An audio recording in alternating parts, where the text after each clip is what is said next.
Well, hello. We're back. I'm back.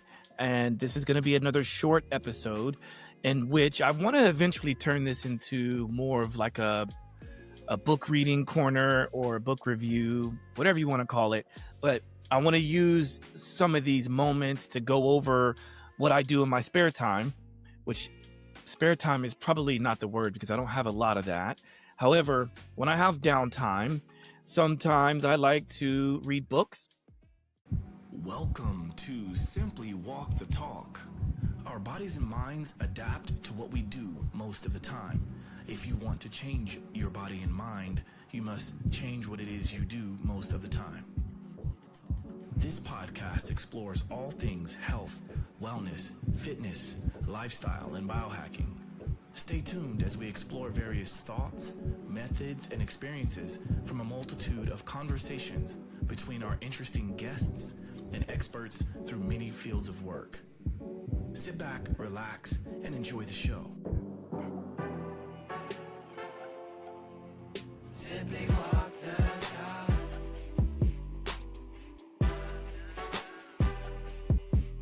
Simply walk the talk.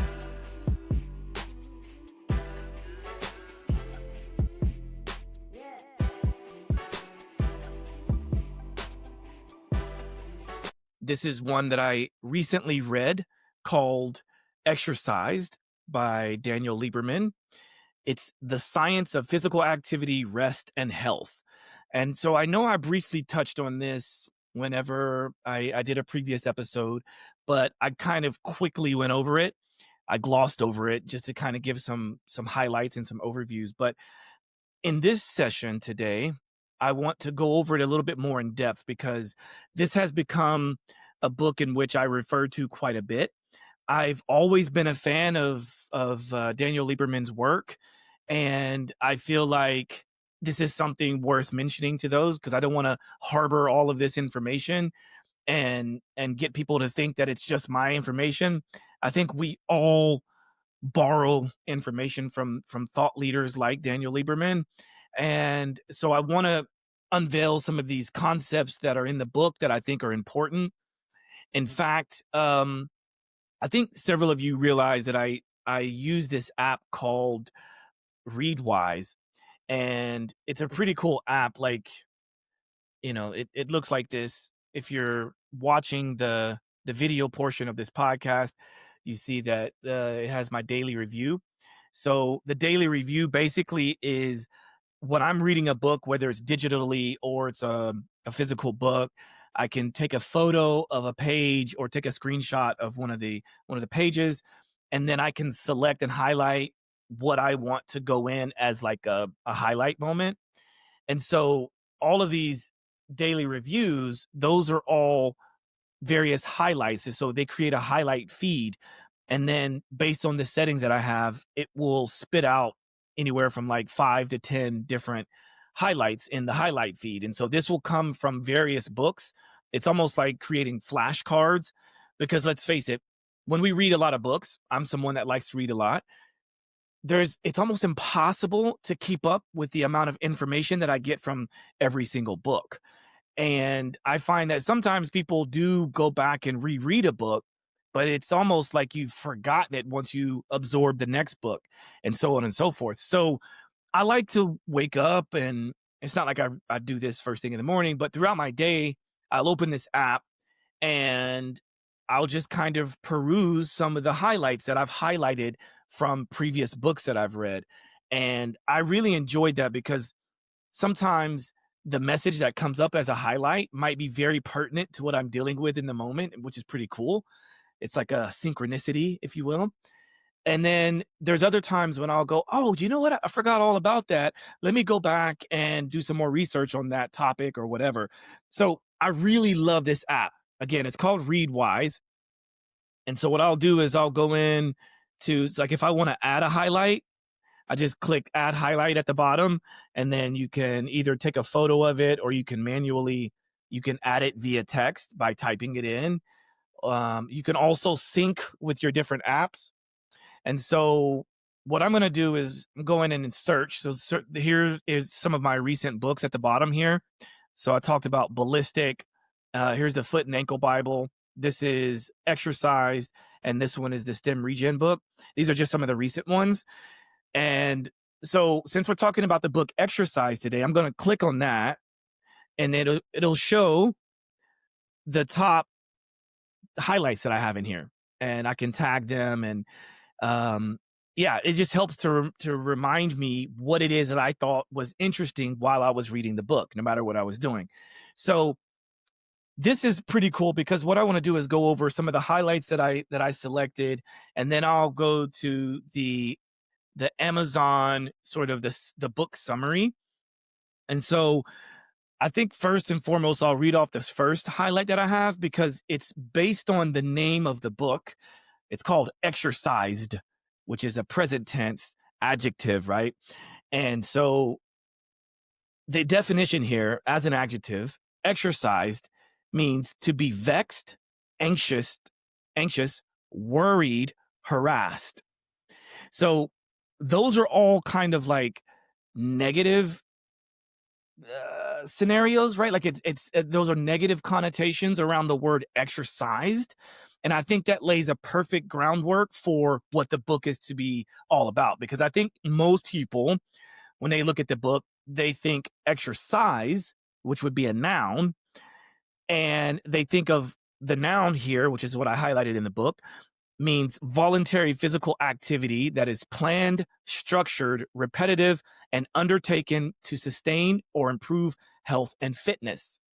Now, the reason why I wanted to make sure to mention that, I want you to go back to that first word that I said once I started reading the definition.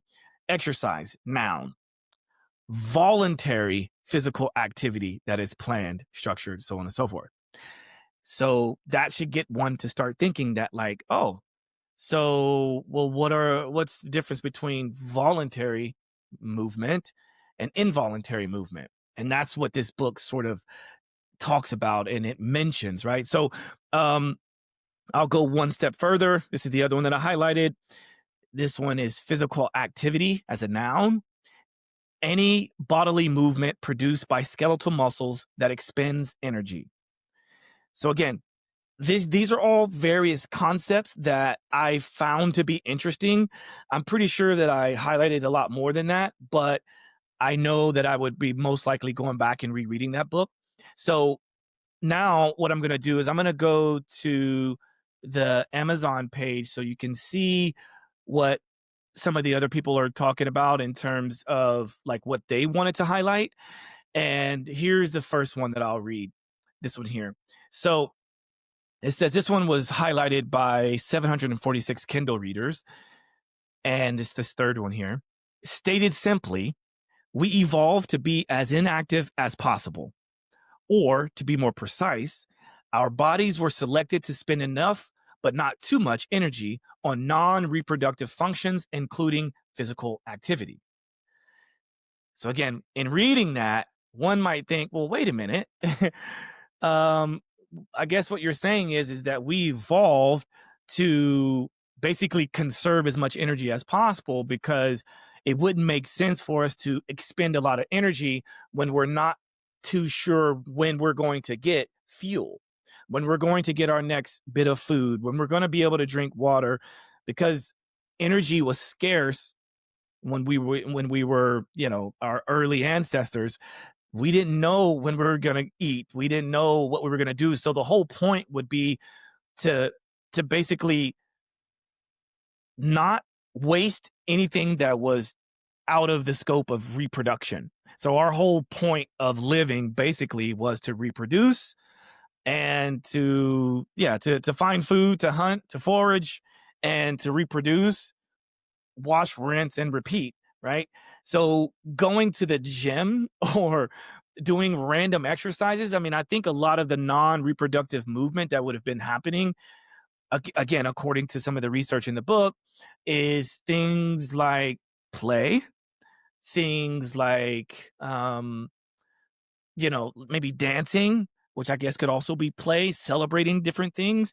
But I don't think that our early ancestors were doing much of searching out ways to make themselves look more fit. They probably wrestled just to keep themselves strong.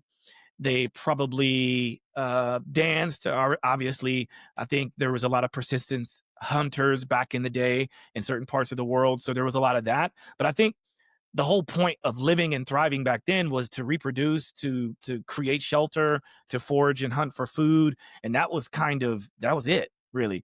So anyway, another one here is, put simply, regular movement, including getting up every once in a while, helps prevent chronic inflammation by keeping down postprandial levels of fat and sugar. So postprandial basically is a fancy word for after consumption. And so, like, I always like to suggest to people to do a postprandial walk, which is kind of what this is talking about, which is basically like regular movement, something that we could do normally without having to really change anything about us, without having to change our clothes or have to necessarily time ourselves. Like, I like to make a point to always get some kind of movement after I eat something. And I always like to say that if you don't have the energy or the ability to move after eating, then you might want to rethink, if like, the importance of actually eating in that moment. And so anyway, especially if you're going to be eating a meal that is higher in sugar, then you probably want to get some movement after that. And then here's another highlight: make exercise necessary and fun. Do mostly cardio, but also some weights. Some is better than none. Keep it up as you age. And like, that should be just kind of like a low hanging fruit that I think most of us understand. I hope we understand. But to wrap all this up, I wanted to just kind of go over what I see here as a summary, because I think this will kind of help lay even more of a groundwork for you to really dive into this book and maybe keep this as something that you have, like, in your back pocket, in terms of random information to know about. And again, this is just another way to understand how my brain works, because these are the concepts that I understand and that makes sense to me. I'm not saying that I totally agree with every single thing in this book. Doesn't mean I have to. However, I think there is a lot of things in here that make me go, So I'll read this and then we'll wrap it up. Hopefully we can create a conversation around this. And then eventually I'd like to start doing more discussions with you as the listener and as the viewer, so we can talk about certain concepts and see if we can incorporate some of this into our own lives. So here we are. If exercise is healthy, so good for you, why do many people dislike or avoid it? These engaging stories and explanations will revolutionize the way you think about exercising, not to mention sitting, sleeping, sprinting, weightlifting, playing, fighting, walking, jogging, and even dancing. This here strikes a balance of scholarship, wit, and enthusiasm. This was a quote by Bill Bryson, New York Times bestselling author of The Body. And then there's a few key points here that I'll go through. If we are born to walk and run, why do most of us take it easy whenever possible? Does running ruin your knees? That was an interesting one, because obviously, me being a foot health coach, and I talk about a lot of concepts and lead a lot of education around all things Vivo Barefoot and the feet in general, and how it's our foundation. That portion of the book was really interesting to me. The other part, I mean, all of them are really, but that one was really hitting home. Here's another one. Should we do weights, cardio, or high intensity training? I kind of touched on that a little bit. Is sitting really the new smoking? And that's an interesting one, because I'm sure many of us right now watching and listening to this have probably heard at some point that sitting is the new smoking, and everything becomes the new smoking, right? But then one might think, well, does standing mean that's better than sitting? But we can even stand too much as well, right? So we can sit too much, we can stand too much. My whole thing is, our bodies constantly crave movement until we go to sleep. And so if we can understand that, then maybe sitting on the ground is the best thing for us, because you're probably not going to stay in one position for too long because it doesn't feel great. And I think this brings up the notion of, why do we always search out for comfort? I think that's what our bodies were biologically meant to do, was to reduce energy expenditure, especially if it's non-reproductive needs, then or activities, then it's like, why are we doing it? But we somehow have messed ourselves up so much to the point to where we have to like try to undo sedentary lifestyles, and within that sedentary lifestyle, being able to have food and drinks at our disposal whenever we want by picking up a phone and not having to actually hunt for it or look for it or search for it or move to get it, right? And so we have to try to undo that. But does it really make sense? That's what this book points out. So I'll mention a couple other points and then I'll finish reading this. It asks, can you lose weight by walking? I'll answer that for you. Absolutely yes. In fact, they didn't talk about this in this book, but there's some new research to come out to talk about this new idea or this trend of Japanese walking, which very simply put is just doing intervals of walking at a normal pace and then increasing that pace to your walking max speed, and then reducing it back to a normal walking pace and just doing that over and over and over. So it's almost like high intensity interval training, but with walking instead of running or rowing or jump rope or something more intense. So, that's pretty interesting. I think to me, it's like a no brainer, duh. But I think walking is kind of the lowest hanging fruit that we should all be able to do if you're capable of walking, that is, of course. So that's an easy yes, just to kind of give you a little bit of a spoiler, big spoiler alert. Then the last question here is, and how do we make sense of the conflicting, anxiety-inducing information about rest, physical activity, and exercise with which we are bombarded? Boom. I think that's a perfect question to leave it there because that's what this book is all about. It says, in this myth-busting book, Daniel Lieberman, professor of human evolutionary biology at Harvard University and a pioneering researcher on the evolution of human physical activity, tells the story of how we never evolved to exercise, to do voluntary physical activity for the sake of health. Using his own research and experiences throughout the world, Lieberman recounts without jargon how and why humans evolved to walk, run, dig, and do other necessary and rewarding physical activities while avoiding needless exertion. Exercise is entertaining and enlightening, but also constructive. As our increasingly sedentary lifestyles have contributed to skyrocketing rates of obesity and diseases such as diabetes, Lieberman audaciously argues that to become more active, we need to do more than medicalize and commodify exercise. Drawing on insights from evolutionary biology and anthropology, Lieberman suggests how we can make exercise more enjoyable rather than shaming and blaming people for avoiding it. He also tackles the question of whether you can exercise too much, even as he explains why exercise can reduce our vulnerability to the diseases mostly likely to make us sick and kill us. Whoa, there you go. So that's Exercise. Great book. I can't recommend it enough, but I definitely suggest going out, picking up a copy, regardless of if you are a physical book reader, if you're an audiobook listener, or you're a digital book reader. Do like me if you want, if you're as crazy as I am when it comes to this. And I do all three. So I have the audiobook of this, I've got the digital book of this, and I've got the paperback book. So that's how much I like this book, and I hope you enjoy it as well. If you have questions or comments, or you want to get involved, search for me on Goodreads. Let me actually stop sharing this page. That's good enough there. So if you want to find me on Goodreads or Readwise, I don't know if you can follow me on Readwise, but you can definitely find me on Goodreads. So let's see if that pulls up. Oh, doesn't look too fun. But this is the Goodreads app. And you can search for people. And this is my profile. Let's see if this pulls up a QR code or something. I don't know. Well, there you are.